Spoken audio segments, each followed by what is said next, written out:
Thank you very much. To begin our program this evening, we have with us the Melrose Honors Choir, led by Director Piper. If you'd like to introduce, you have a... Is it not loud enough?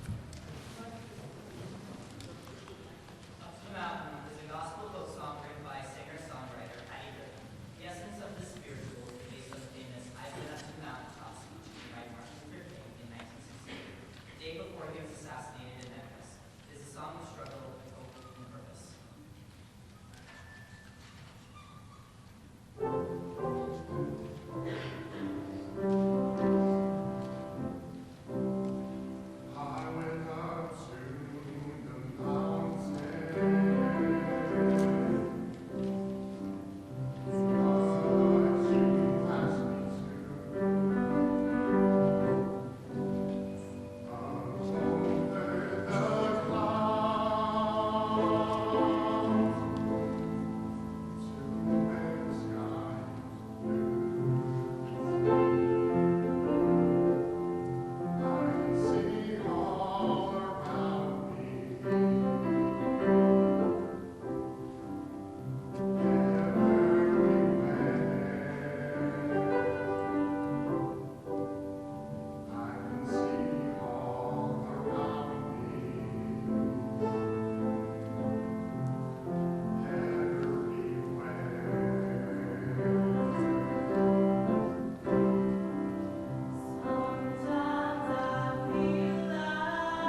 That was beautiful. Thank you very much.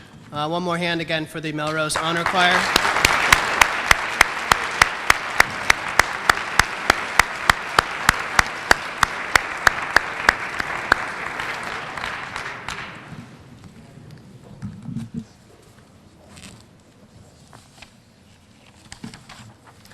Tonight's activities are made possible with the support of the Melrose Clergy Association, the Melrose Alliance Against Violence, and the Melrose Public Schools. A special thank you to the First Congregational Church for continuing to welcome and host us in your beautiful home.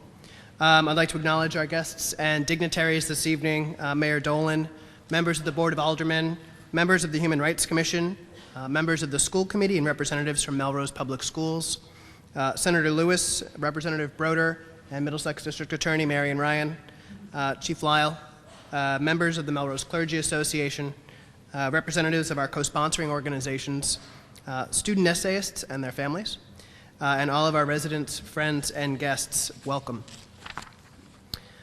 Before I proceed, I would especially like to acknowledge and thank Human Rights Commissioner Ed Schmidt, without whom today's day of service would not have been possible. Today of all days is a day of service by and for the community. It's what inspires so many of us here tonight and throughout the year. Ed has been a commissioner for 6 years, which sadly means he'll be leaving us very soon. Where is Ed?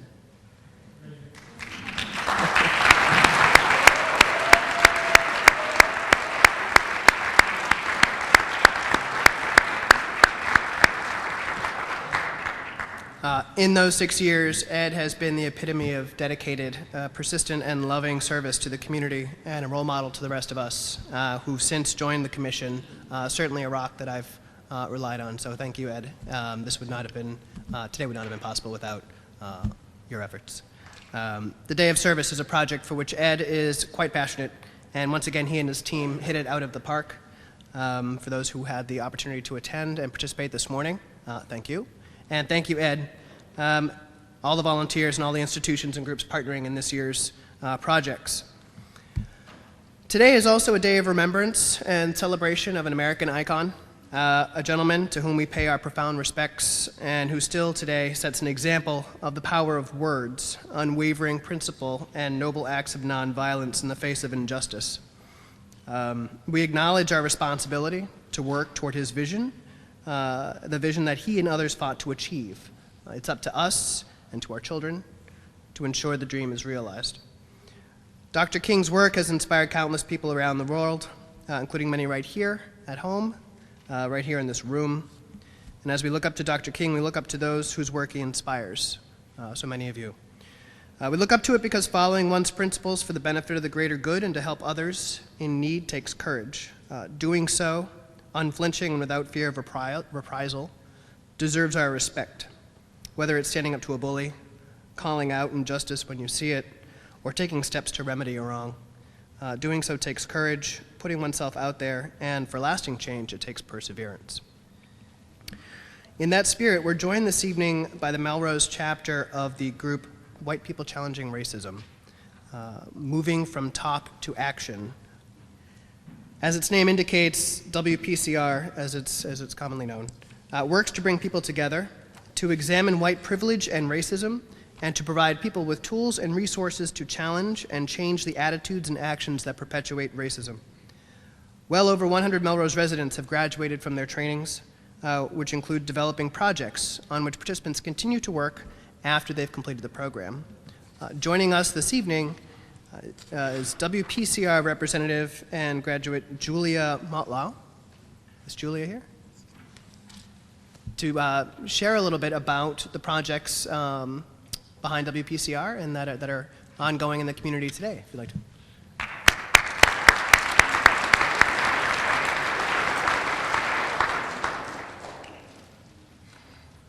I'm really short, but hopefully I'll still be heard. Thank you so much for letting me speak. They're a very tough act to follow. My goodness, that was beautiful. As Adam said, I am the representative of, or one of the representatives of the more than 100 people who have graduated from the WPCR courses that are offered here in Melrose. It's a really neat concept in the sense that it's a grassroots organization. So there is no leadership structure. The way these courses get perpetuated is as a participant. If you felt interested or called, you are invited to then consider becoming an instructor yourself, and so that's how the course keeps perpetuating itself. There were several action plans that we were hoping other representatives of the organization could come and speak tonight, but I'm going to be chief cook and bottle washer. Many people were out of town, and so I'm going to share a little bit about the action plan so you can get a sense of the sort of work people choose to do after completing the course. It's a 5-week session, 2 hours a night in the evening. The courses are kept intentionally small, 15 people or fewer, so it allows some space for some challenging conversations as we look at examining our own roles in racism and the roles of white privilege and white supremacy. People of any background are welcome, but we do focus on the role that the power structure that white people have and how we can be engaged in dismantling racism. So 2 of the groups, action plans I wanted to speak about, one is very relevant to Melrose and one is a little bit more nationwide, so I'll start with that one. This individual took the course a while ago and was struck and prompted by recognizing the over-policing of Black and brown people in this country and the way it leads to devastating consequences, not least of which is our prisons are filled. The majority of the inmates in our prisons are people of color. So she wanted to explore that a little bit more and understand things and learn more about how she could work towards the over-policing of basically the state of over-policing, and has focused most recently on being involved with an organization called Black and Pink, which focuses on LGBT and HIV positive inmates, and she has 2 roles that she serves. One is serving as a pen pal with various prisoners from across the country. She spoke actually at one of our recent alumni groups and shared how isolating it is to be imprisoned, and whether you're in general population or in a more isolated ward, the human contact is something that everyone is striving for. So she has built relationships with various prisoners from across the country. And more locally, she serves as a courtroom advocate. So oftentimes, people don't have friendly faces or consistent support in their court process. They may have a state-appointed lawyer or a lawyer they don't know very well. She has no legal expertise, but she's there to support and be a friendly face and make sure they're given fair treatment when they are appearing in court. And she shared ways that we could get involved with that. So her action plan is quite a bit farther along in progression in terms of she really has moved from talk and the learning phase into action and being engaged in the community. The more locally based one is a recent alumna who runs the ESL program at the Melrose Public Library. And she is recognized that there would be a space, particularly with those individuals who are learning English as a second language, to add a component about racial and cultural discussion in these courses because they are not mutually exclusive. So she's looking to expand the curriculum to have it be a space where people could talk more comfortably about issues they may be having as it relates to cultural sensitivity or racial sensitivity. She's also looking at her roster of teachers and trying to make sure that she can have a more diverse representation of teachers. They're currently all white, and so that space becomes more representative of the population it's serving. So those are 2 individual action plans, and they aren't necessarily all as targeted or focused as that. My action plan was simply to start talking about race with my children, become involved more in the community, and make sure that I was engaging more with members of my church in terms of talking about white privilege and racism. So not necessarily as structured as some of the other ones. One of the benefits I have found, however, having taken the course 2 years ago, was the alumni group that we get from this. We meet monthly in where we report about our action plans and then come together and create group action plans. We've had a booth at the Victorian Fair the last 2 years where we've raffled off various books or had discussions with members of the community about white privilege and white supremacy, and encouraged people to consider taking our courses. We also had an event today, actually. There was a 90-minute interactive panel that I don't know if anyone here attended that. I'm seeing some nods. So alumni from that group actually helped put that together, which is another way we've come together as a group. And then 3 of us, one representative from this church, another one from the Methodist Church, and then I am the representative from the Highlands, Melrose Highlands over on Franklin Street. We're coming together to co-sponsor a periodic book group where we're going to be discussing the role of faith as it relates to dismantling racism. And so our first reading is March 4th. Is that right, Jane? The 4th, which is a Sunday. It's at the Methodist Church over on Main Street, and we'll be reading America's Original Sin by Jim Walsh. And everyone is welcome. You do not have to be Christian by any stretch of the imagination. We just happen to be. So we're going to talk about the role faith has in dismantling racism. Last but not least, because we have much more exciting stuff on the docket, there will be a course sometime this spring where we are hammering out the dates. Jane Allen, who's right, if you could wave. Jane Allen is one of the facilitators. I have to nip out, so I won't be here until the very end. But if you're interested in learning more or getting on our mailing list to know when the courses are coming, by all means, Jane is the go-to person. So thank you for letting me take a few minutes of your time, and have a good evening.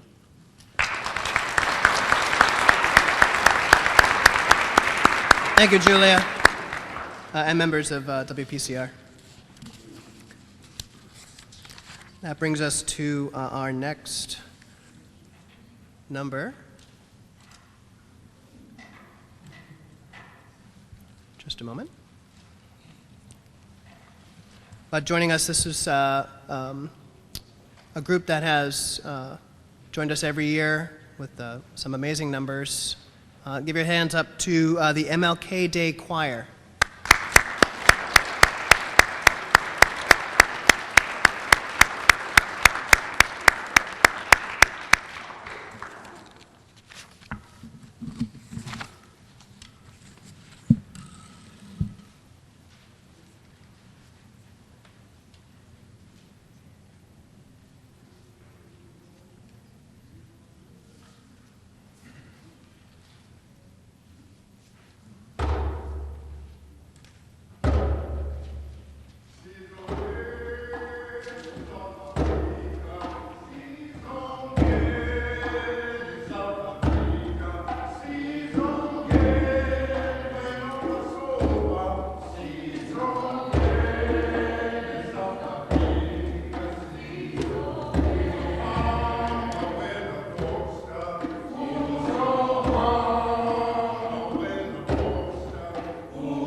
Sizongeni South Africa, Sizongeni.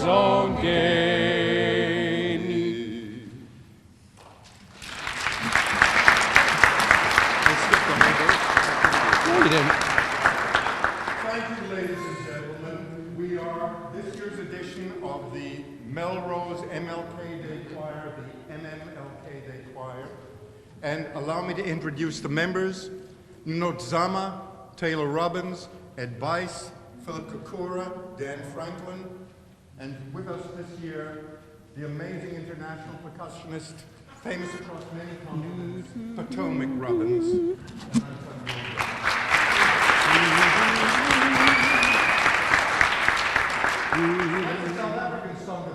saw written in Zulu, probably in Xhosa, and it was a protest song of the ANC fighters in exile. The next song we're doing is a favorite of Dr. King's that he turned to for comfort at times of feeling discouraged and disappointed. It's a beautiful hymn. If you know it, sing along.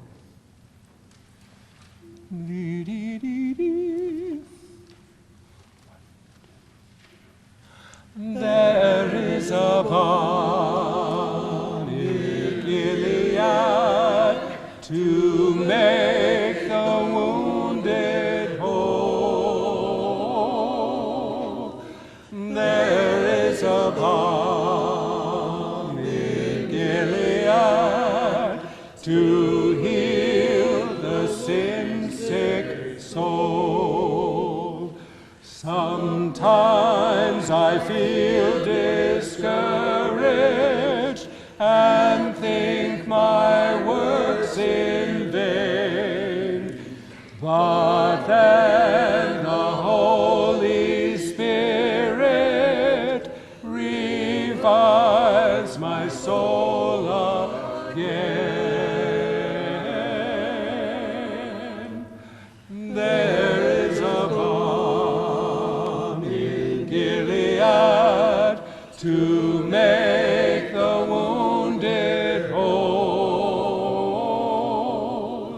There is a balm in Gilead to heal the sin-sick soul.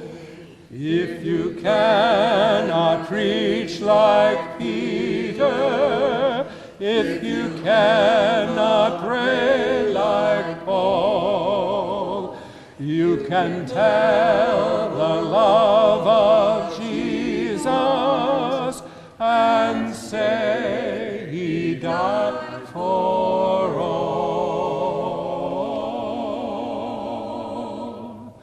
There is a balm in Gilead to make the wounded whole. There is a balm in Gilead to heal the sin-sick soul.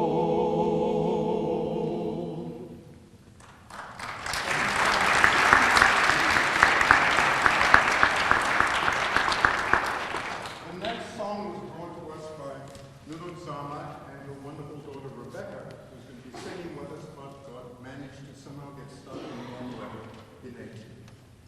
But it's a Haitian song, and it's appropriate for tonight when this is the 8th anniversary, pretty much, of the terrible tragedy of hundreds of thousands of lives lost in the earthquake, and the country still mourns that. So we offer this. It's a song in Creole. It's a song of mourning and pleading for help.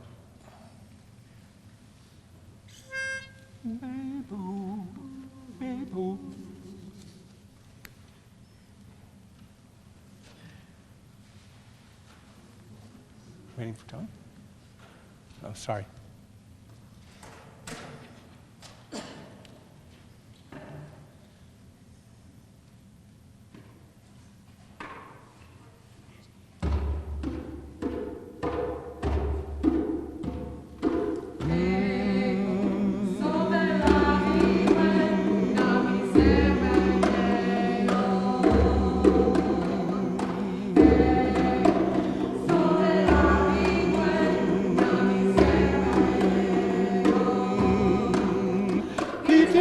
Malan makuri kai gangan similo Iti malan makuri kai gangan si ubong gangan kasobi langiwen man mizemen ye feo sobi langiwen man mizemen ye Song in la wen na mizemen ye o Kiti mwana la makuri gangan si mi lo iti mwe malan me kuri gai gangan si ubong gangan asobi la mi ven na mi zemwen ye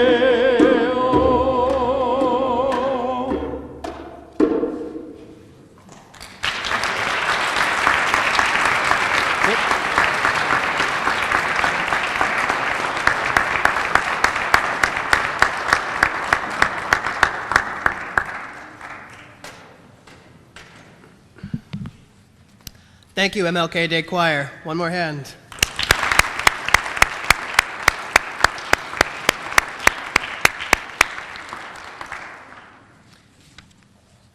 We have this evening two special guests who tonight are going to discuss what representation, inclusion, and empowerment mean, particularly as local leaders of color, in suburban communities that are predominantly white.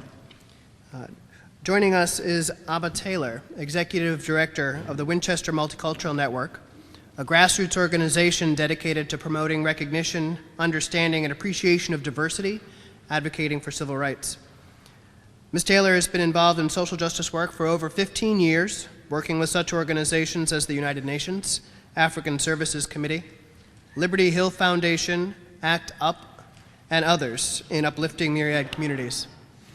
Her work has included promoting anti-violence and anti-bias education, facilitating cultural competency and civil rights trainings, employing various media to shift public perception and conversation, and overseeing programs designed to create greater opportunity for some of society's most marginalized.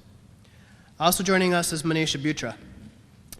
Manisha Butra is an alderman at large for the city of Melrose, where she serves as the first person of color to hold elected office in the history of our city. Alderman Butra is a city planner, an advocate for social equity and civil rights, and until recently was a member of our Human Rights Commission, serving in the role of vice chair. Ms. Butra serves on the Alliance for Racial Equity Steering Committee of the MLK Institute for Community Building, a group working to advance the community development field by confronting racism. She is also a graduate of Emerge Massachusetts, the Initiative for Diversity and Civic Leadership, and the Massachusetts Commonwealth Seminar, 3 organizations dedicated to training underrepresented groups to influence public policy and to run for office. Ms. Taylor, Alderman Butra, thank you for joining us this evening.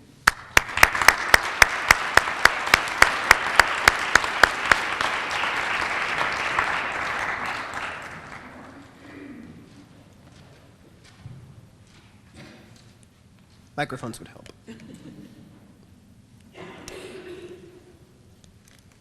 Each one has 2 switches. I guess it's a failsafe. Hello. Hi. Good evening. Do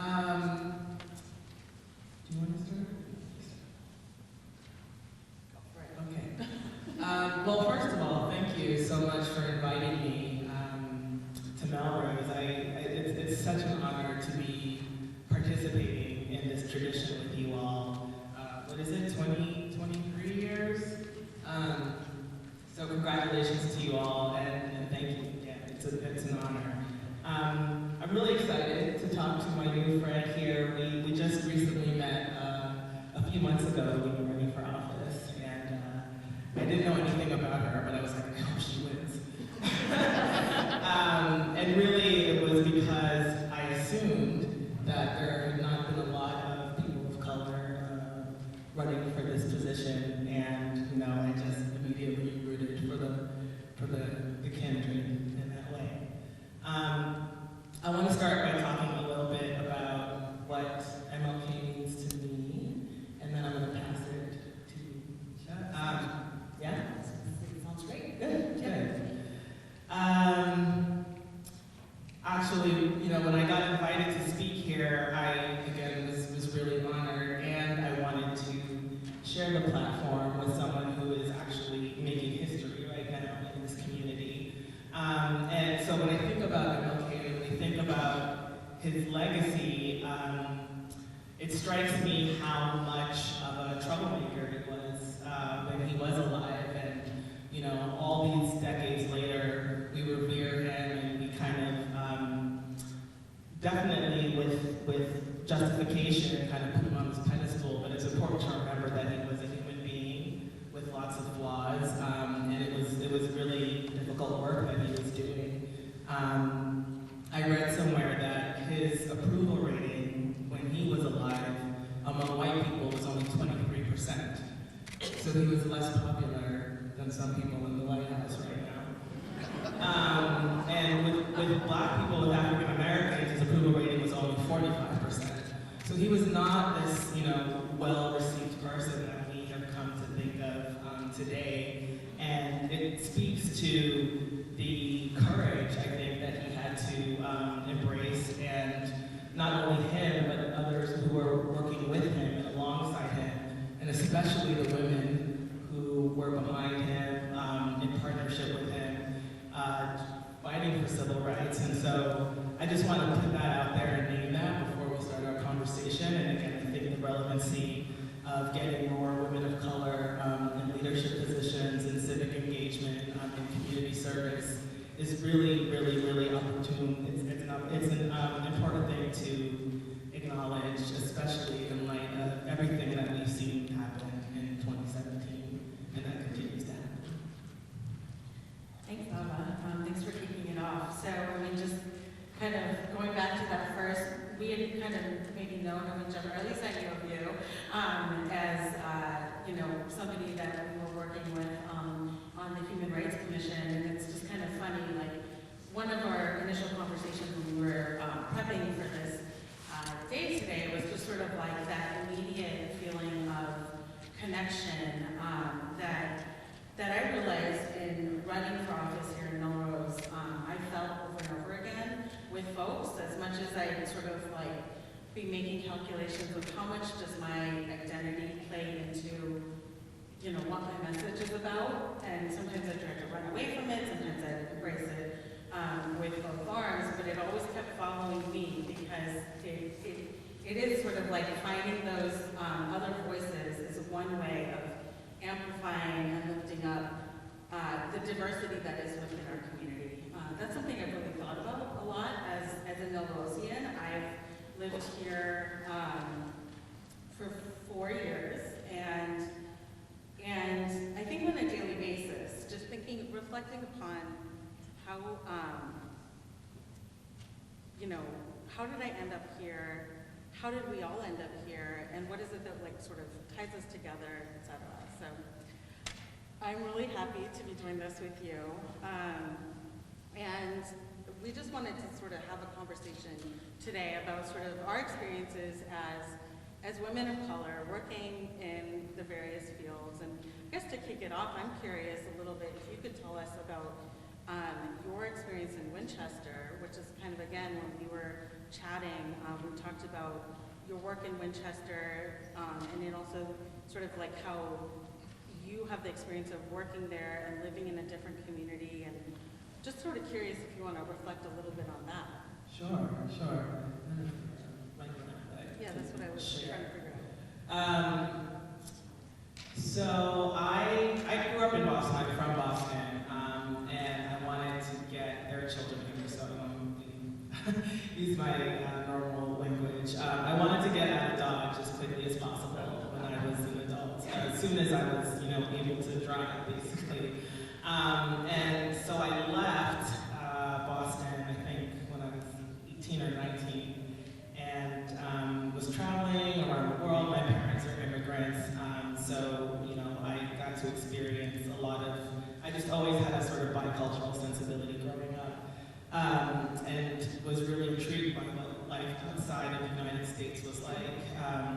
Long story short, I moved back to Boston 2 years ago, and I heard about this organization that was looking for an executive director, and I had never heard of the town of Winchester, even though I grew up not that far away from it. And I think that just speaks to how segregated Boston really is.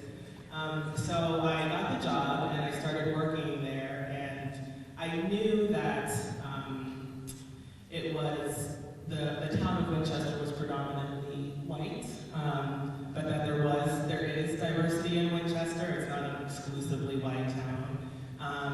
That it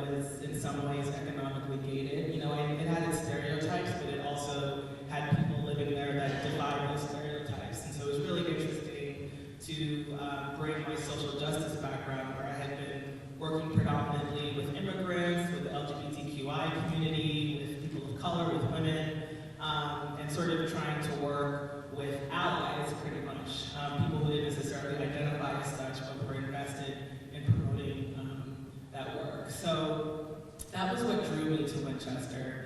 And it's really been it's been an interesting ride, you know. I literally tell people that I live in Dorchester, and when I commute from Dorchester to Winchester, it literally feels like I'm traversing galaxies because the worlds are so different. And it's, I think, a privilege in some ways to be able to get to straddle both of those, but it's also challenging.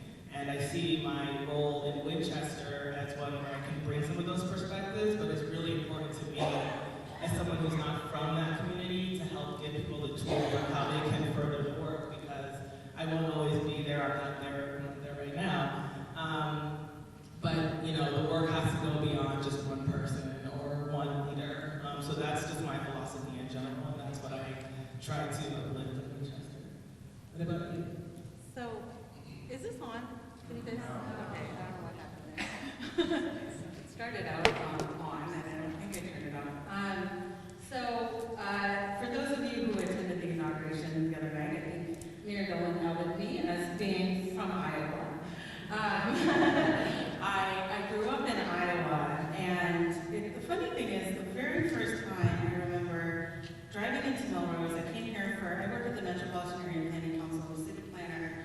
I drove here to meet with the city planner in Melrose, Denise Gaffey, and I sort of just remember this feeling of like really feeling at home here. It's just like strange, and yet makes total sense in my mind. I grew up in Ames, Iowa, which is a college town. I always thought of it as being relatively diverse. Being a college town, I felt like there was kind of the openness to conversations around diversity, but demographically, it's very similar to Melrose in that it's predominantly white, and then there's, say, 10 to 15% of the population, maybe more now, but when I was growing up, about 10 to 15% other people of color. And I always wonder sort of like, what is it that made me feel right at home when I came into Melrose? And my first thing was like, I think our town, and this is the planner side of me, I think they were developed around the same time, like along sort of railroad stops and in the Victorian era. So I think there was like sort of a physical aspect to why I felt right at home. But as I thought about it later, I was like, you know, to some extent, was it just the way people looked? And I think there's a part of me that feels a little strange and guilty about that. Like, what is it about living in a community that is not necessarily the most diverse, but that is ultimately more diverse than meets the eye? What is it that sort of draws me to that? And I think, you know, it's like I reflect on it sort of daily, like the experience of growing up in the Midwest, where I think it's not like conversations about race and racism and being different are necessarily daily topics of conversation, but I felt a certain openness that I don't necessarily feel in the Northeast. I think, you know, this last sort of maybe year of what we're all experiencing kind of in our daily political climate has certainly surfaced those things. And I think one of the things that I experienced during the campaign, and even just recently since being elected, was, you know, ways in which I feel hyper visible and kind of self-conscious, and also like kind of invisible at the same time because people don't talk about it. And that was one of the reasons I kind of jumped at the opportunity to talk tonight, because it's sort of like I realized how much being a voice and being visible in my identity is sort of a bridge to others who also want to make a connection, and who made a connection with me during my campaign, and while I was a Human Rights Commissioner, and wanting to continue that forward. Can I ask a question? Is it on? We'll just trade. Okay. I have a really loud voice though, but can you talk about what are the benefits and the not so great aspects of being hypervisible? Because I think that's something as women of color working in these communities, right? It's not only just physically, right, the way you show up and how people see you and immediately distinguish you as maybe other than, whether it's consciously or unconsciously, but how that then being a leader, right, and actually having a pretty public profile. So I'd love to hear a little bit about how that works for you, or what the challenges are as well. Yeah, it definitely, I guess I don't have to like pull the shirt up to my face. I'm sorry, I feel like, in your ear. yeah, no, it's really fine. You know, I think it's really interesting because in some ways it is very much, I've always seen my own identity as an asset, and yet that constant sort of like, how out there should I be, has been a constant question. I think absolutely it's sort of just making more recognizable. I think that certainly helped. But also thinking about, I mean, I guess one of the things that I kind of keep going back to is like just sort of over the course of my time in Melrose, how out there I've been, and also how kind of relaxed I feel on this side of the election.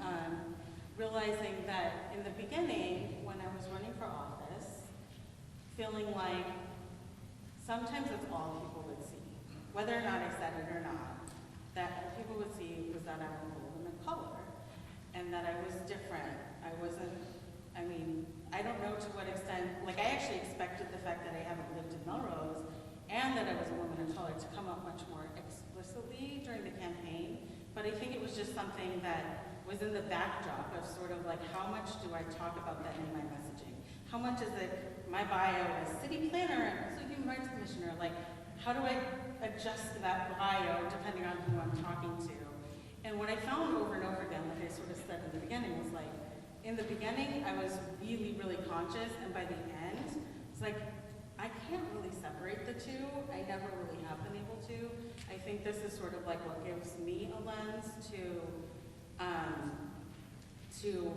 being able to be a leader in the community, and likewise, I think it's also what, you know, I think on a different note, thinking about who is it and how have people supported me along the way. And I think, I don't know if I kind of meandered off of where we started, but I feel like I was gonna ask you a question and now it's slipping my mind, but sorry, were you about to say something? No, I can wait for your question or I can respond. I think Adam has a magic touch here that, here, it's not lit up. Do I have to press something? I can. Oh, there you go. Go ahead, ask me your question. It's gonna go on a totally different note. Go for it. Okay. So we talked a little bit, we kicked it off sort of talking about MLK's legacy, and then there's sort of the ever-present moment we're in. And what does it mean, like, when we think about, like, are we sanitizing his legacy? And what have you seen in Winchester and Boston? I know we've seen a lot of incidents here in Melrose, and how much do you think those things are indicative of broader trends versus one-off incidents? I mean, I don't think we would be celebrating MLK if these were one-off incidences, right? I think that we are steeped in a culture of racism and xenophobia and homophobia, transphobia, and all the isms and phobias, right? And while I think we've been able to see some ebbs and flows in terms of cultural shifts and perceptions, I think there's still so much work that needs to be done. When you were talking earlier, it reminded me of something someone said about the difference between people identifying or seeing racism in the South. People seeing racism in the South versus up in the North. And the woman said that in the South, racism is known, racism is like the belly of the beast, and in the North, it's the head of the beast. So in a lot of ways, I think the way that racism manifests here can be a little bit more hidden or nuanced or polite or maybe not as overt interpersonally, even though we've seen lots of examples of that not being the case. But I think it's important to constantly remember that there's also institutional racism, cultural racism, and systemic racism, and that we're navigating that all the time. So I don't believe that there's just these one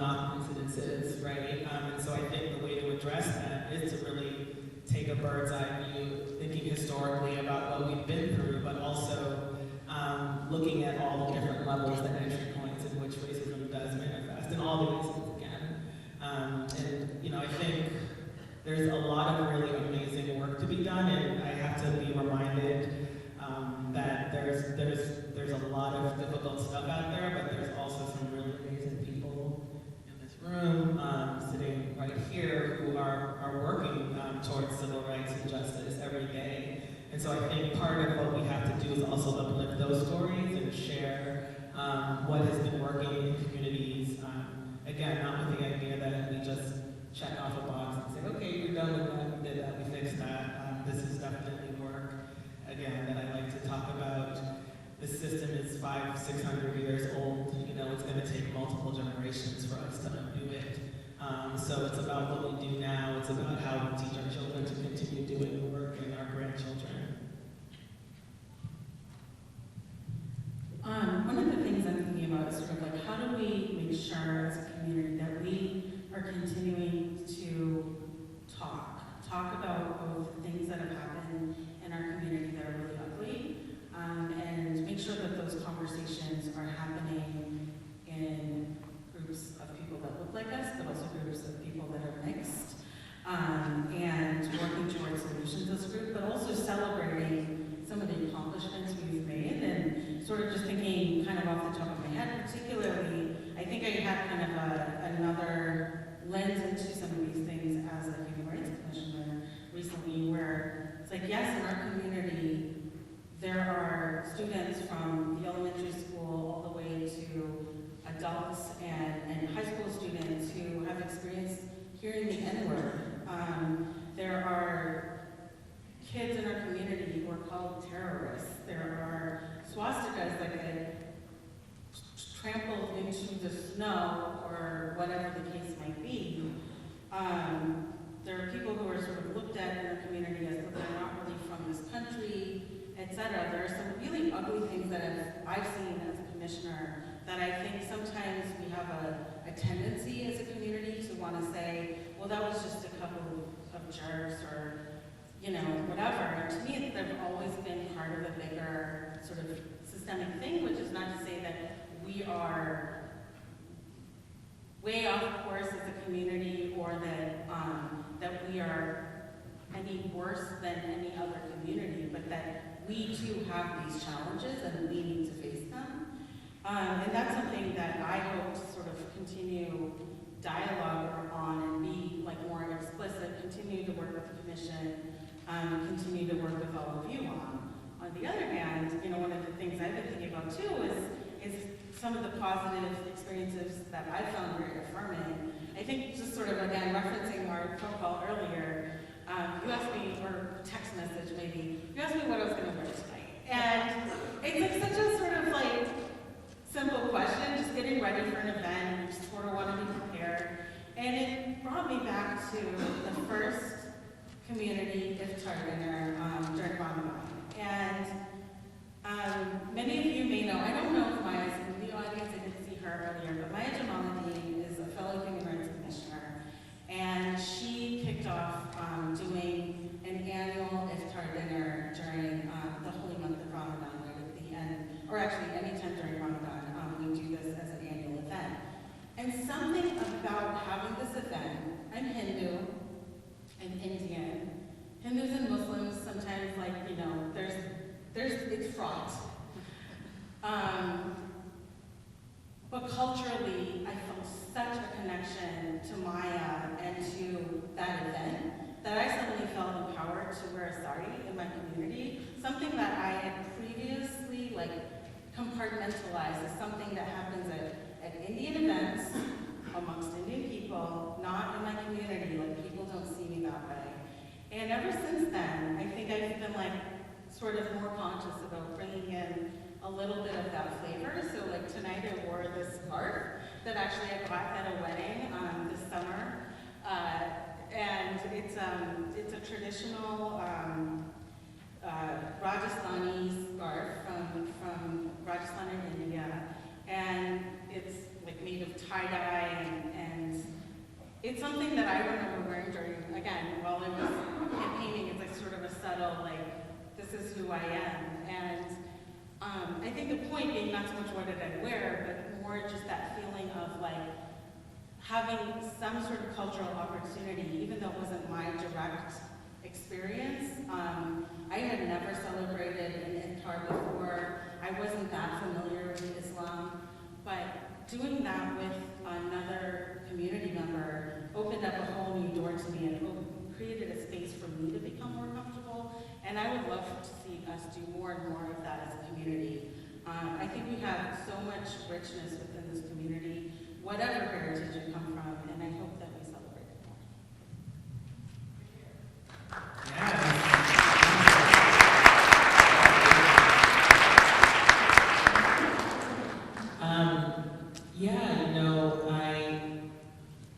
When you were talking about sort of framing discussion of what can we do, right, a little bit, it made me think of how important it is for us to all take ownership over our community and to feel that sense of belonging.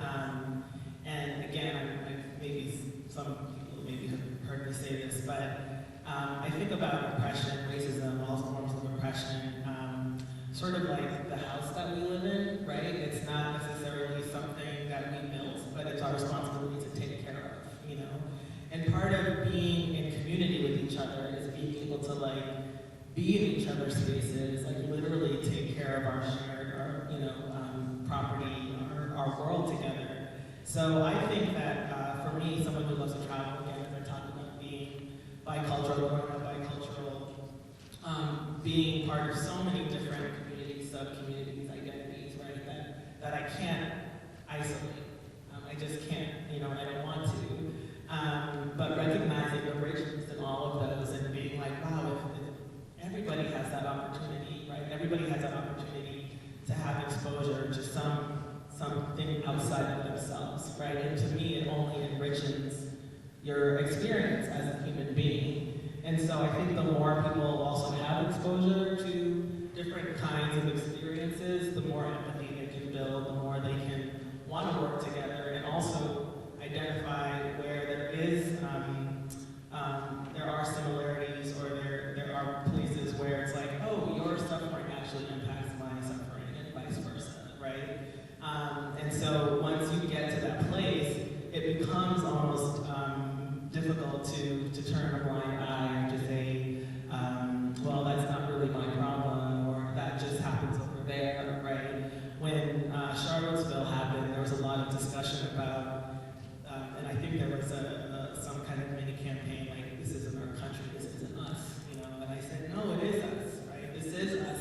And the more we can take ownership of it, the more we can identify with people who we don't even agree with, right? But recognize that we are all sitting in the same pond, if you will, the more we can actually do the work. And part of what I think is also really important about doing this work is reaching across, we talk a lot in Winchester about like reaching across differences, right? And we're not just talking about, oh, maybe a white person and an Indian person, or a Muslim and a Hindu, or a Buddhist and a Christian, but like maybe a conservative and a super radical, A lot of times, I know during the Thanksgiving holiday, for those who celebrate, it can be really contentious because it's like, oh, you're going to see family members, you're going to talk politics, and you don't want to talk to your uncle so-and-so, who you're going to get in an argument with. And it's so much easier and comfortable to talk to your friend who's going to validate and affirm your beliefs. And I think we need to have those spaces, those affinity spaces, whether it be about our beliefs or identities, but we have to be able to engage with people who don't think like us, because we're not going to make any shifts otherwise. And I think MLK was a big proponent of that, actually. So it's a strategy. It's not always the easiest thing to do, but it's critical. Another piece of that too is just sort of owning up to ourselves. I mean, that's basically what you said. Just sort of, I think it's Avenue Q that has a song like everyone's a little racist or whatever. Like we're all on a continuum. We're all learning, and one being forgiving of each other and ourselves, but also owning up to that I don't have all the answers. I don't know your experience, you don't know mine, but we can talk about it and ask each other questions and also sort of call each other out if we, you know, if there's a little bit of an ouch moment. And I think, you know, I think that's something that we all need to sort of reflect on too, is like, I think a lot about, you know, the ways in which I as an individual am privileged and the ways in which, you know, I'm different from others. And I think it's just, I think that's something that we can all kind of develop a vocabulary around, some resources that, some things that I do to help myself develop those vocabulary. That vocabulary is, besides getting involved in the work, like joining the Human Rights Commission, which by the way, I heard there are 4 vacancies. So please apply if you're interested. That's going to be coming up. And directly getting involved in the community, getting to know your neighbors, brokering those conversations, those are all like the most critical things. But things you can do that are maybe also like a little more passive to keep building your vocabulary are, when you talk about Thanksgiving, it reminded me of this podcast I've been listening to called The Mashup Americans. If you are avid on Facebook and social media, I think following pages of different news sources, one that I follow is called The Root, and getting different perspectives from different organizations is a really good way to, again, keep building, kind of recognizing and asking yourself, like, okay, where do I need to learn? Where do I need that sort of connection and feeling like, okay, I need to be validated. This article really validated me, but I also need to be challenged. And that's something I do, is just continually like kind of cultivating a list of things that I can look at passively while I also actively engage. So I'm gonna ask you a question now. You had such a wonderful, so many. Yeah, maybe we can talk a little bit about the different conversations that you have with either people of color, or Indians, or Hindus, and you know how those look or feel different than the ones you might have with white people. You know, and again, I think this goes back to the conversation that we've been having about the importance of having affinity space and being able, you know, I do a lot of racial justice work, obviously, and you know, there's 2 elements to that. There's creating a safe or brave space for people with similar identities and experiences to be able to talk to each other, and then there's creating an equally safe space as much as possible for people of different experiences to learn from each other, with the understanding that not everybody has the answers. Like, nobody has all the answers, because if we did, we'd have it all figured out, right? But I'd love to hear a little bit more about what shifts for you when you talk to different communities. I think when I'm talking to other people of color, like there's this sort of fast forward that happens, like we can kind of skip a lot of stuff and then just go straight to like, you know, when that thing happens, which is definitely comforting. I think I can speak a little bit to this more in how I've dealt with it in my workplace, where at MAPC we have an internal equity and cultural competency initiative that both looks at like sort of the project work we're doing out in the greater Boston region, but also like looking within as an organization, how are we doing on hiring, recruitment, retention, etc. And what I found is that we've hosted conversations kind of like these in things like staff meetings where we'll bring up race. For example, we did in a staff meeting, there were 4 of us, 2 of us who were people of color and 2 who were white, who each gave like a little 1-minute vignette of like when we first became aware of race or something along those lines. And we kind of sprung this on people at a staff meeting. It was really intense, but it ended up in a really powerful discussion. What I felt after that sort of mixed space in a large group of people, kind of again like tonight, was I felt pulled to call out like my fellow people of color on the staff, because I've been there for a long time, and then sort of have a comfort level of like pulling them aside and sort of having a one-on-one conversation And we were able to sort of like, again, in a group setting, folks might be like, yeah, I'm really okay. And in that one-on-one setting, sort of like really being able to say, yeah, there were moments where I felt really, where my buttons were really pushed, or where that was really uncomfortable, and then kind of going a step further, like, what is it about that, and why as colleagues, like, how can we create a culture where we can really feel like it's okay to wear the scarf to work, or, I mean, that, again, I'm not trying to just talk about clothing, but it's like there's more to it, of like bringing yourself and being yourself in the workplace, that we've now started having those conversations in the workplace, and I think that can sort of translate to similar conversations I've had within Melrose of like, again, sort of like having those conversations with a one-on-one or in a small group, that might be a relatively more homogenous group, and then bringing that back to a larger group and trying to, you know, bridge the conversation and say, you know, hey, this is something that's going on that doesn't necessarily come up in the course of regular conversation.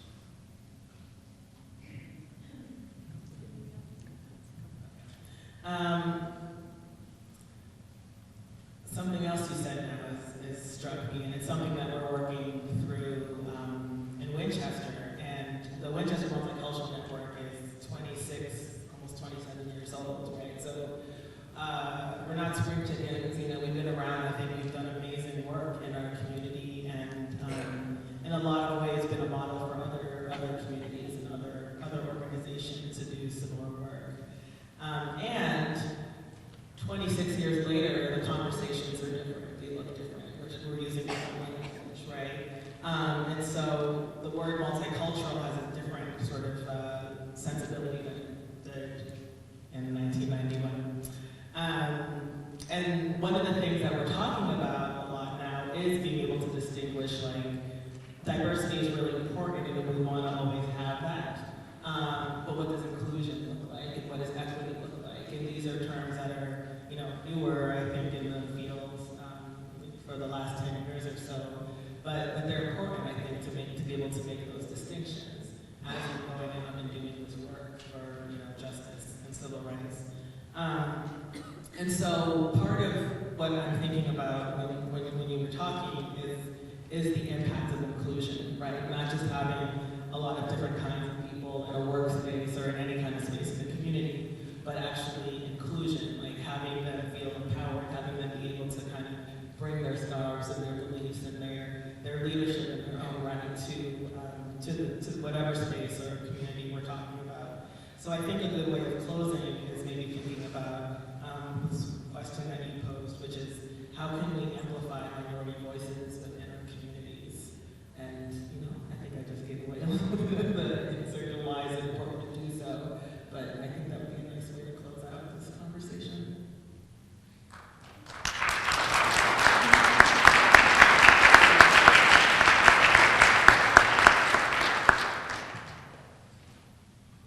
So I'm just thinking, yeah, no, not at all. What I was really thinking about when we were talking was sort of how it was actually, you know, I think we think about, we use this term intersectionality a lot now too. Terminology has changed where there is sort of different identities that we all have. Like we're both women of color, is sort of like we're women and we're people of color. Those are two identities. I think also the immigrant experience and all of that. I have also found that connecting with identities that are maybe also not necessarily the identity that I have, I guess I touched on that when I was talking about Ramadan, but also here in Melrose, I think one of the first places where I felt like a real embrace was with our LGBTQ community, where I am heterosexual, I'm married to a man, I have a child, I am cisgender, I'm sort of, it was like one of my first moments of connecting in this community was actually with the LGBTQ community, and I think being able to, again, find places where you can connect across difference is something that's been really powerful to me, and I think some of that was through connecting, the question was on amplifying minority voices, meaning anybody who's not in the majority. One of the first landing spots I had after being here for about a year was the Human Rights Commission, and I think that was sort of that bridge to that, and then that for me personally led to me finding ways to amplify my own voice, which then led to other people that I know being able to amplify theirs, and I think the ripple effect is really powerful for our community. Thank you.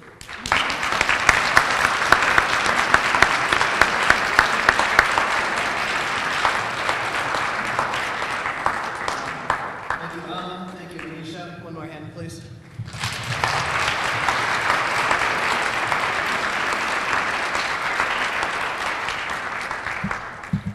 Next up, we have, again, joining us for a musical presentation is Blue of a Kind.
Thank you, Blue of a Kind.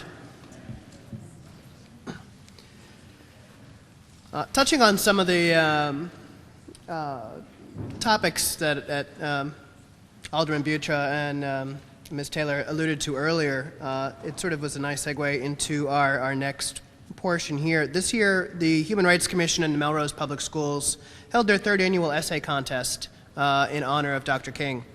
The theme this year was perseverance, underlying the idea of moving forward. And we ask students to consider how individuals and groups can show perseverance, expressed as either an essay, a song, a poem, or a story, and referring to Dr. King and others who have worked to make a difference in the lives of others in their community. Spanning 1st through 6th grade, submissions this year, we had triple the number of participants as last year, offering some great submissions, but also making the judging that much more difficult. Our panel of judges narrowed the entries to the top submission from each grade, naming them our standout finalists, all of whom will be recognized this evening. From there, 3 essays were selected as the top 3 in the categories of lower elementary, upper elementary, and middle school. We would first like to recognize our 3 runner-up finalists. When I call your name, please stand up. From grade 1, Mia Perron.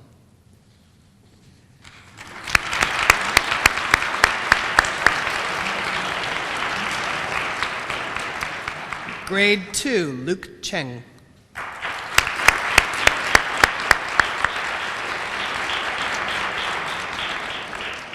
And grade 4, Davis Pegararo.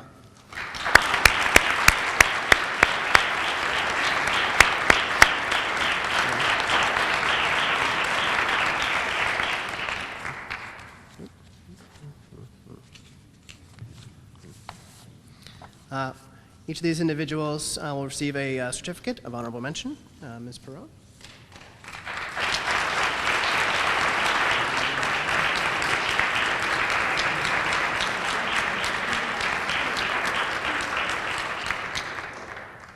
And I believe there might be some others for, yep.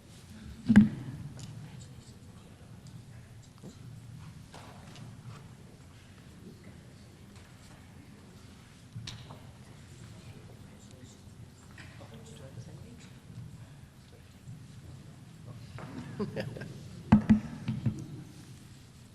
guys got a lot of stuff to carry on. First name on it, but just grab that.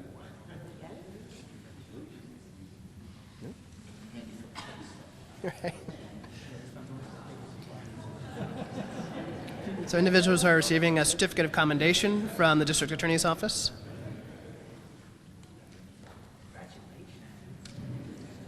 And citations from the legislature. Folks. Round of applause.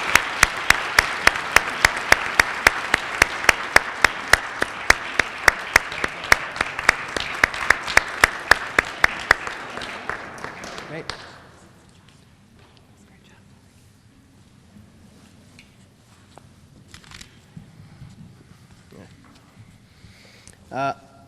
Now, of the several, we selected the 3 first place finalists, 2 students from the elementary and 1 from the middle school level. Each student will receive a hard copy of the autobiography of Dr. King. In addition, each student will receive citations and certificates of commendation. Before we proceed, and we'll recognize them one by one, allow me to share from the essays submitted by the students from Mr. Kian Anjamshwa, a 3rd grader at the Lincoln Elementary School. We see the profound power of perception. Using Dr. King as an example, Kian observes that one could arguably live a simple and trouble-free life if you just close your eyes to the problems of society and accept the discrimination that exists. But Dr. King did not do that. Kian emphasized that the secret of Dr. King's success was his perseverance in making people aware of their rights and resisting injustice in a peaceful way. Among other things, Kian shared that, quote, the best way to unite people is motivating them to talk to each other, and that Dr. King, quote, showed us that we can protest, make petitions, and ask for our rights in a civilized way without making war and killing each other. In conclusion, Kian notes that, quote, we should treat others how we want to be treated, and if this is not the case, we should rethink our goals. Oh,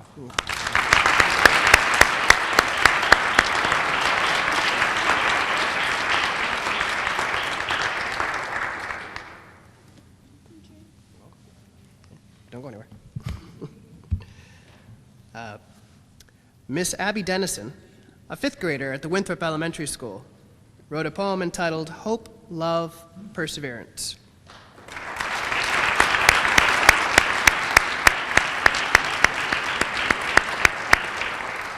I'd like to read a couple of the verses. Gather round, hand in hand, no matter your race or gender, no matter your color or age, no matter your strength or difficulties. We are all people. We can all be friends. So gather round, hand in hand. As Martin Luther King Jr. once said, if you can't fly, then run. If you can't run, then walk. If you can't walk, then crawl. But whatever you do, you have to keep moving forward. Whatever you do, it doesn't matter as long as you don't give up. Martin Luther King started at a crawl and ended at flight. We can all be like him as long as we look forward, not behind. We will lead like Dr. King. We will protest like Rosa Parks. We will fight like Harriet Tubman. And we will encourage like Abraham Lincoln.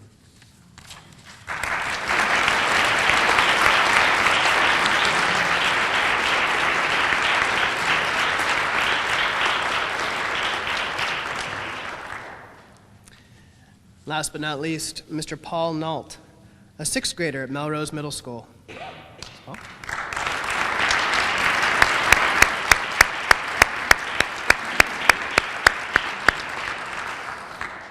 Mr. Nault spoke to the power and importance of resiliency, particularly in these political times, calling out the Women's March for America in January 2017 as a powerful example, comparing it to the silent marches led by Dr. King, stating, quote, silently the world and citizens throughout the U.S. And the world showed their voices would be heard. Peacefully walking throughout several major cities helped unite people and make them feel they were not alone. Mr. Nault turned to the Me Too movement, drawing a comparison to Rosa Parks and her refusal to stand up, emphasizing that, quote, has given many people the ability to feel they can speak up and be heard. For too long, people did not feel that their voices mattered or would make a difference. Mr. Nault concluded with the example of quarterback Colin Kaepernick and how it illustrated a quote from Mahatma Gandhi, in a gentle way you can shake the world. Mr. Nault ends by sharing his observation that resilience, rising up and making one's voice heard, need not be violent, where recent events clearly highlight that when people come together, they can be heard and bring about change.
One more hand, please.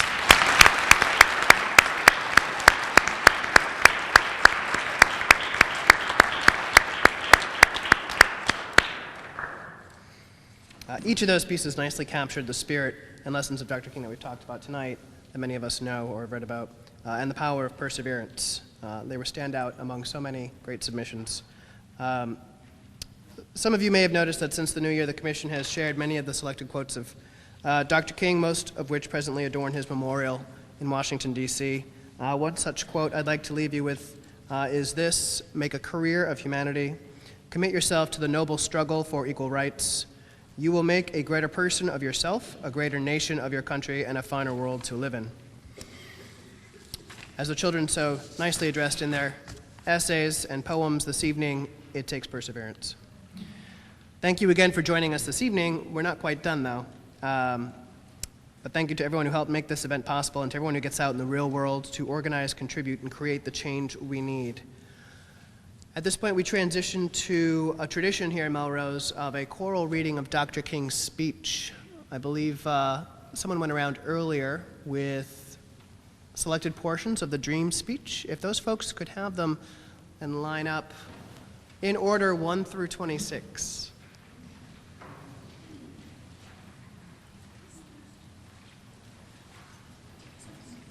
Yes. A couple youngins who are going to be. You're number one, right?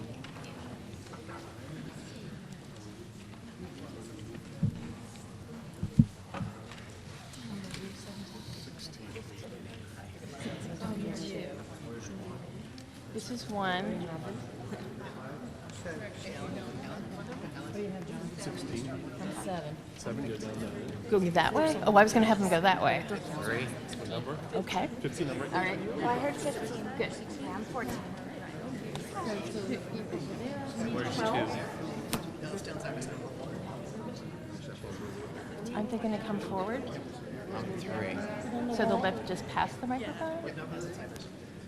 But visually they can't see people. 22 coming up. 22. I thought people would come forward one at a time. Yeah, I think it's better. 3, who's 3? No. Where's 2? Number 2. 2? 4? We're gonna 3. Oh, okay. I see.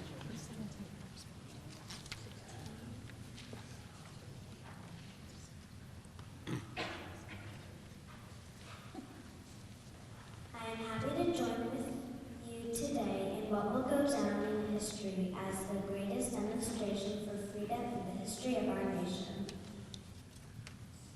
50 years ago, and the great American in whose symbolic shadow we stand today, signed the Emancipation Proclamation. This momentous decree came as a great beacon light of hope to millions of Negro slaves who had been seared in the flames of withering injustice. It came as a joyous daybreak to end the long night of their captivity. But 100 years later, the Negro still is not free. 100 years later, the life of the Negro is still sadly crippled by the manacles of segregation and the chains of discrimination. 100 years later, the Negro lives on a lonely island of poverty in the midst of a vast ocean of material prosperity. 100 years later, the Negro is still languishing in the corners of American society and finds himself in exile in his own land.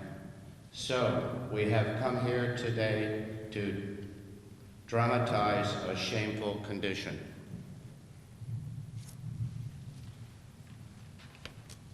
In a sense, we have come to our nation's capital to cash a check. When the architects of our republic wrote the magnificent words of the Constitution and the Declaration of Independence, they were signing a promissory note to which every American was to fall heir. This note was a promise that all men, yes, black men as well as white men, would be guaranteed the unalienable rights of life, liberty, and the pursuit of happiness. It is obvious today that America has defaulted on this promissory note insofar as her citizens of color are concerned. Instead of honoring this sacred obligation, America has given the Negro people a bad check, a check which has come back marked insufficient funds. But we refuse to believe that the Bank of Justice is bankrupt. We refuse to believe that there are insufficient funds in the great vaults of opportunity of this nation.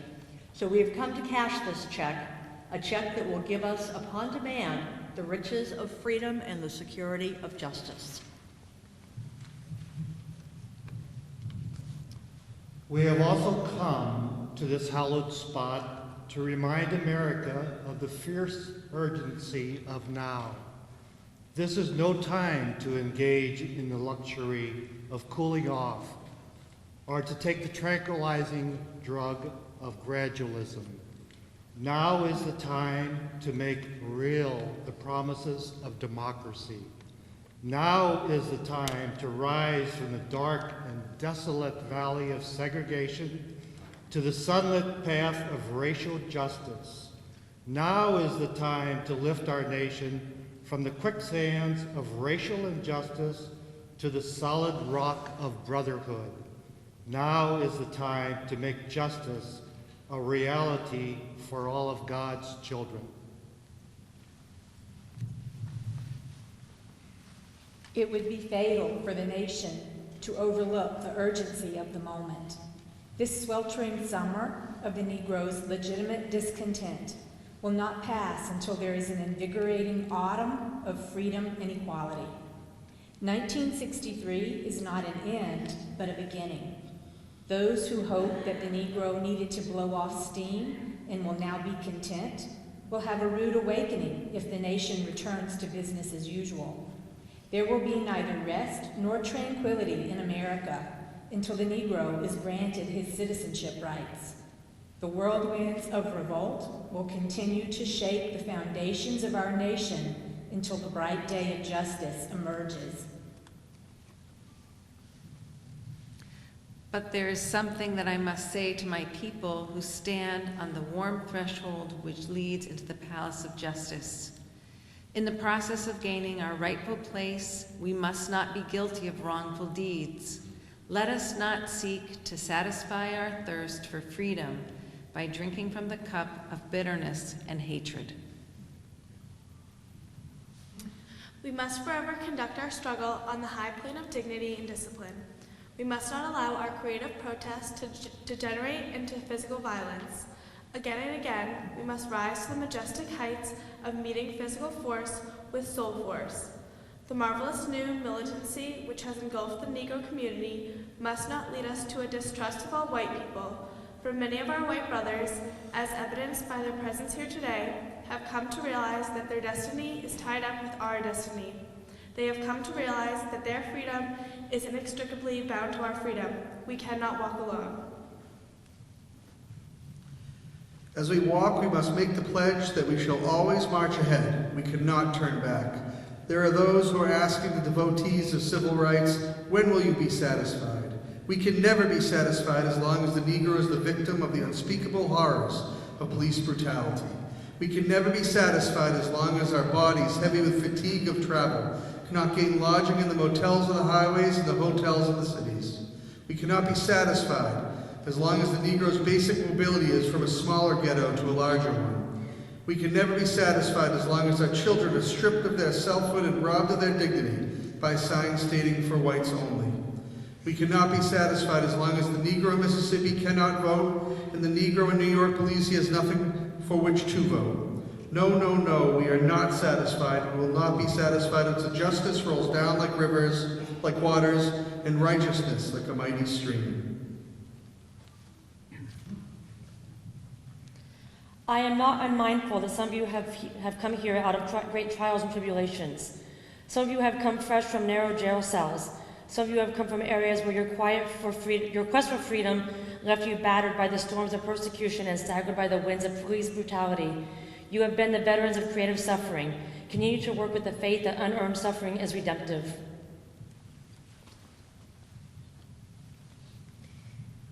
Go back to Mississippi. Go back to Alabama. Go back to South Carolina. Go back to Georgia. Go back to Louisiana. Go back to the slums and ghettos of our northern cities, knowing that somehow this situation can and will be changed. Let us not wallow in the valley of despair. I say to you today, my friends, even though we face the difficulties of today and tomorrow, I still have a dream. It is a dream deeply rooted in the American dream. I have a dream that one day this nation will rise up and live out the true meaning of its creed. We hold these truths to be self-evident, that all men are created equal. I have a dream that one day, on the red hills of Georgia, the sons of former slaves and the sons of former slave owners, will be able to sit down together at the table of brotherhood. I have a dream that one day, even the state of Mississippi, a state sweltering with the heat of injustice, sweltering with the heat of oppression, will be transformed into an oasis of freedom and justice. I have a dream that my 4 little children will one day live in a nation where they will not be judged by the color of their skin, but by the content of their character. I have a dream today. I have a dream that one day, down in Alabama, with its vicious racists, with its governor having his lips dripping with the words of interposition and nullification, one day right there in Alabama, little black boys and black girls will be able to join hands with little white boys and white girls as sisters and brothers. I have a dream today. I have a dream that one day every valley shall be exalted, every hill and mountain shall be made low, the rough places will be made plain, and the crooked places will be made straight. And the glory of the Lord shall be revealed, and all flesh shall see it together. This is our hope. This is the faith that I go back to the south with. With this faith, we will be able to hew out of the mountain of despair a stone of hope. With this faith, we will be able to transform the jangling discord of our nation into the beautiful symphony of brotherhood. With this faith, we will be able to work together, to pray together, to struggle together, to go to jail together, to stand up for freedom together, knowing that we will be free one day. And this will be the day when all of God's children will be able to sing with a new meaning. My country, 'tis of thee, sweet land of liberty, of thee I sing. Land where my fathers died, land of the pilgrim's pride, from every mountainside let freedom ring. And if America is to be a great nation, this must become true. So let freedom ring from the prodigious hilltops of New Hampshire. Let freedom ring from the mighty mountains of New York. Let freedom ring from the heightening Alleghenies of Pennsylvania. Let freedom ring from the snow-capped Rockies of Colorado. Let freedom ring from the curvaceous slopes of California. But not only that, let freedom ring from Stone Mountain of Georgia. Let freedom ring from Lookout Mountain of Tennessee.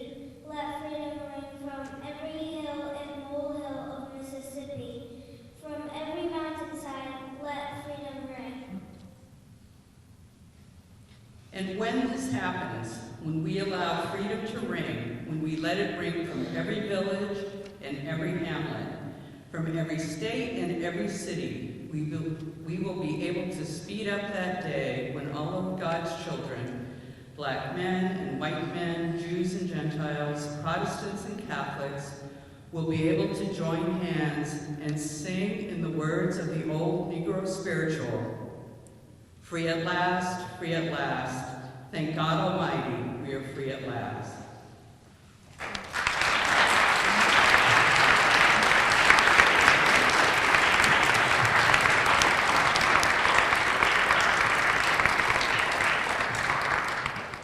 Thank you, everyone.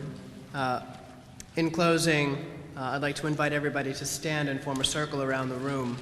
There's one more tradition. At the end of our ceremony, we form a circle around the room and we hold hands as a community in brotherhood and sisterhood. And we sing. And if you need them, the lyrics are on the back of the program.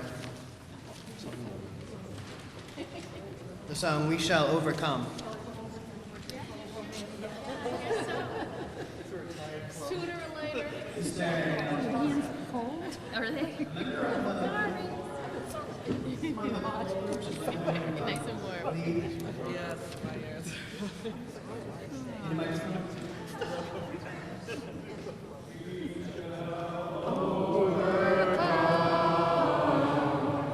We shall overcome.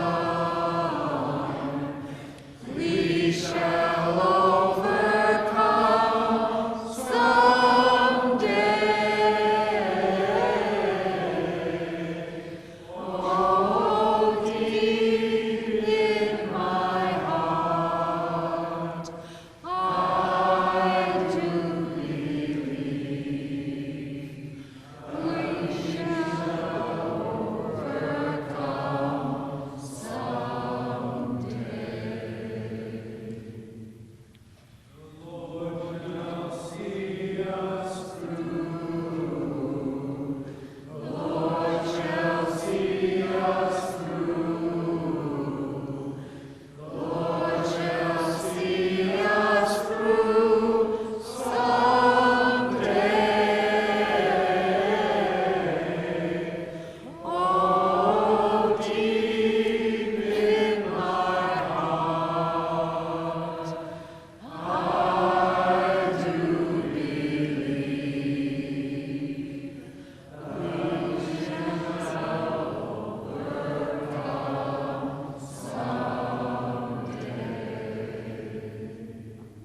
I know about investing. Believe in something, buy shares in it, watch it grow. So, what if you could invest in the future? The future of kids, like a stock. Not the kind of stock that's about making money, but a stock for social change. A whole new kind of investment called Better Futures. When you invest, it helps kids go to college. I could be one of the first college graduates from my family, the first philanthropist from my neighborhood. And if I'm the first, then maybe there's a second and a third.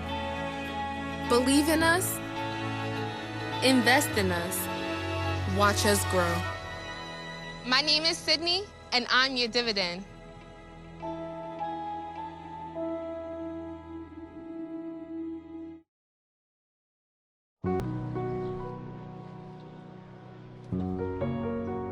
We'd do anything for kids.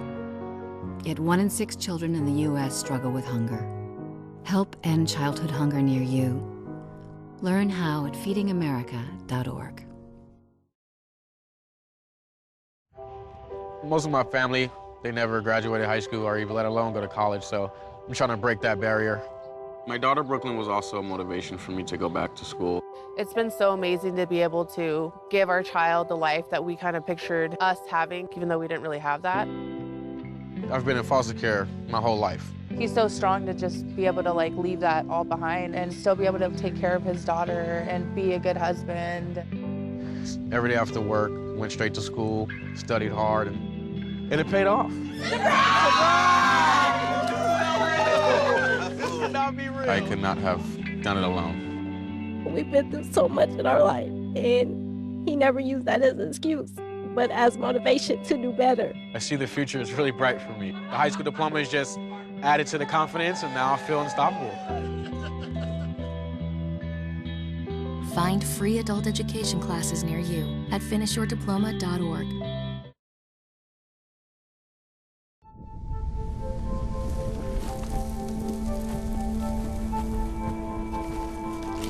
Eva Marie smoked 12,000 packs of cigarettes over 15 years. She quit, and now there's a new lung cancer screening that could save her life. You stopped smoking. Now start screening. No matter how much you smoked, early detection could save you. Talk to your doctor or learn more at savedbythescan.org. Maybe you can make retirement happen. After all, you made her college years happen. Opening that education savings account when she was little. Spearheading a campus tour. And another, and another, and another, and another. Bam! Deciphering financial aid. She was like, what? Now she's like, you aced planning for college. Now get the tips you need to get on track at aceyourretirement.org.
Planning the right amount of food is hard.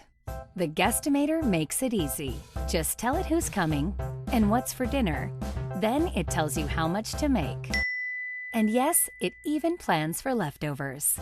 Try it at SaveTheFood.com. How long have we been married there? For 76 years. He was kind and generous to me before we married, and he was kind and generous to me all these years that we have been married. We had been looking at a lot of different houses in different places around that area, and when we came by this house, it was green, and I love green. I'm Irish. And so I said, oh, there's our house. I know it. We decided on Meals on Wheels because at my age, I was getting to the point where I couldn't do all the things that I had been able to do. We're the Spans. America, let's do lunch. 1 in 6 seniors faces the threat of hunger, and millions more live in isolation. Drop off a hot meal and say a quick hello. Volunteer by donating your lunch break at americaletsdolunch.org. They'll test you. Try to break your will. But however loud the loudness gets, however many cheese puffs may fly, you're the driver, the one in control. Stand firm. Just wait. And move only when you hear the click that says they're buckled in for the drive. Never give up till they buckle up.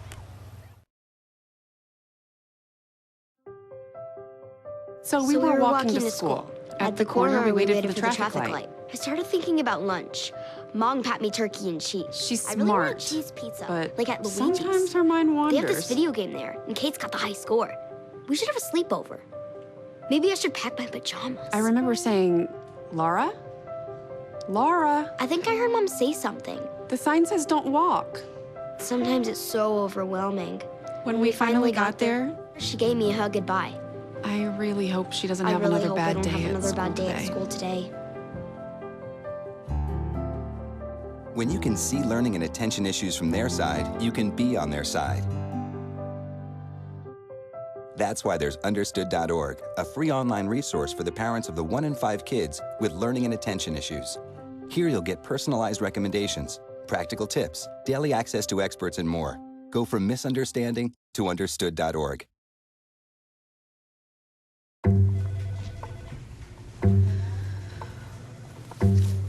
Please have a seat.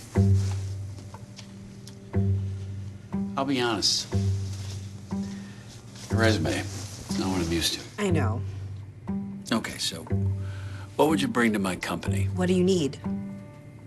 I need a hard worker. Good. I've got 2 part-time jobs and to help my parents pay the bills. I need problem-solving skills. I got through high school without a car, a phone, or a computer. No college degree, though. Not yet, but life's taught me a lot, and I'm ready for more. Well, you're not the typical kind of candidate that I hire. But you are exactly what I'm looking for.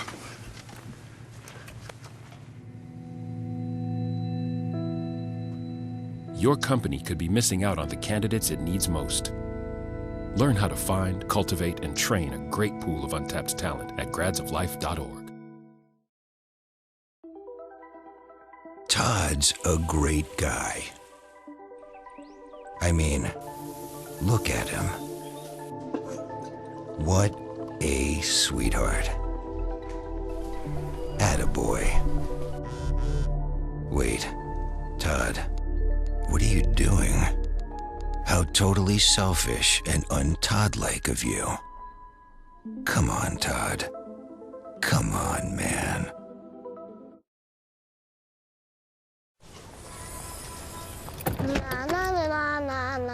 Are we there yet? Yep. We're here. It's a short drive from your neighborhood to your naturehood. To find a neighborhood park or green space near you, visit discovertheforest.org. Me and my boy Matt had it good. He had catnip that was off the hook. But one day, he brings a girl home, and she's allergic to cats. Every sneeze was a nail in my coffin. Now I'm in a shelter. It's decent, but they don't even have Wi-Fi.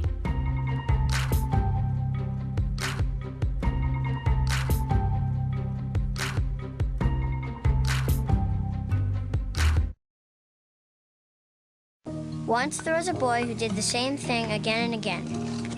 One day, he was told he had autism. He got help and slowly learned how to live with it better. Early intervention can make a lifetime of difference. Learn the signs at autismspeaks.org.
A full life, measured in seats, starts with the right ones early on.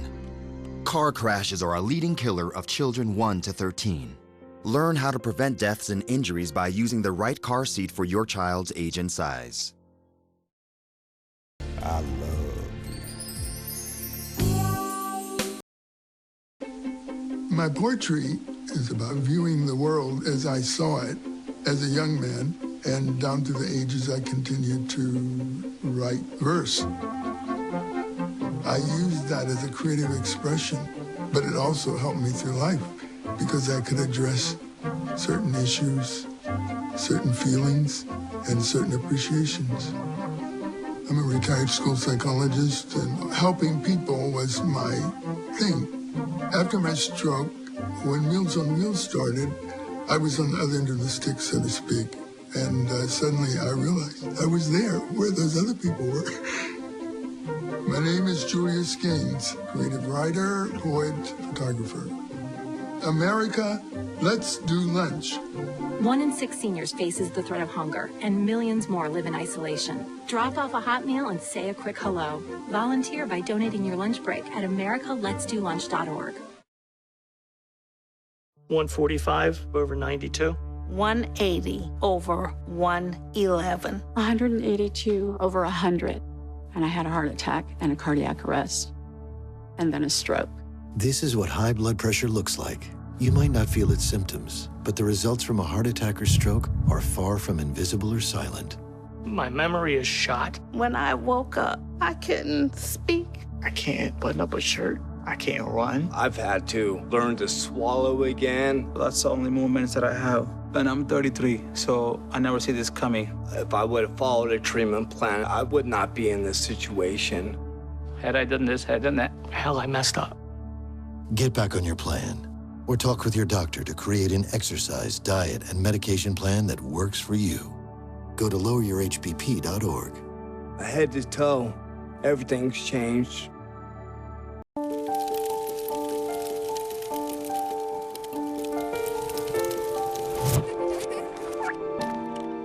Did you know parking over tall, dry grass can spark a wildfire? Only you can prevent wildfires.